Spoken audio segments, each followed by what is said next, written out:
അസ്സലാമു അലൈക്കും വറഹ്മത്തുള്ളാഹി വബറകാതുഹു. അൽഹംദുലില്ലാ വസ്സലാത്തു വസ്സലാമു അലാ അഷ്റഫി റസൂലില്ലാ വഅലാ ആലിഹി വസഹബിഹി അജ്മഈൻ. അമ്മാ ബഅദ്.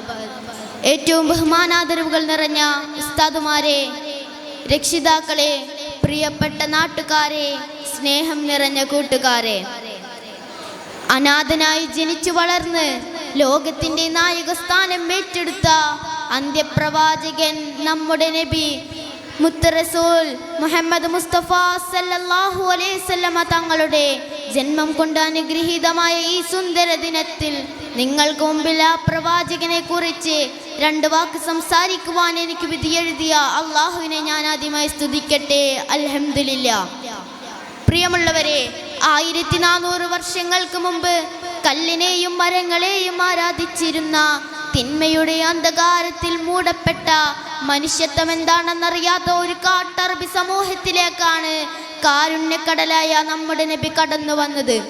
ചെറുപ്രായത്തിൽ തന്നെ അൽ അമീൻ എന്ന ഓമന പേര് ലഭിച്ച നമ്മുടെ നബിക്ക് കുറഞ്ഞ കാലം കൊണ്ട് തന്നെ ആ ജനതയ്ക്കിടയിൽ സത്യവും നീതിയും ധർമ്മവും പരത്തുവാനും ജനങ്ങളെ നന്മയിലേക്ക് നയിക്കുവാനും സാധിച്ചു.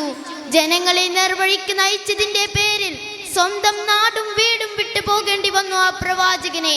വീണ്ടും കല്ലേറുകളും ക്രൂരപീഡനങ്ങളും നൽകിയിട്ടും ഒട്ടകത്തിന്റെ കുടൽമാല കഴുത്തിൽ ചാർത്തിയിട്ടും അവസാനം തന്റെ മുമ്പിൽ മാപ്പ് അപേക്ഷിച്ചവർക്ക് യാതൊരു മടിയും കൂടാതെ മാപ്പ് കൊടുത്ത ആ പ്രവാചകൻ ലോകം കണ്ട ഏറ്റവും വലിയ കാരുണ്യക്കടലാണ്. ആ മുത്ത് റസൂലിന്റെ പേരിൽ ധാരാളം സലാത്തുകൾ ചെല്ലാനും അവിടുത്തെ മാർഗം പിൻപറ്റി ജീവിക്കാനും അല്ലാഹു നമുക്ക് തൗഫീഖ് നൽകുമാറാകട്ടെ. ആമീൻ. ഇത്രയും പറഞ്ഞുകൊണ്ട് ഞാൻ എൻ്റെ കൊച്ചു പ്രസംഗം ഇവിടെ അവസാനിപ്പിക്കട്ടെ. വാഹിറു ദഅ്വാനാ അനിൽ ഹംദുലില്ലാഹി റബ്ബിൽ ആലമീൻ. അസ്സലാമു അലൈക്കും വറഹ്മത്തുള്ളാഹി വബറകാതുഹു.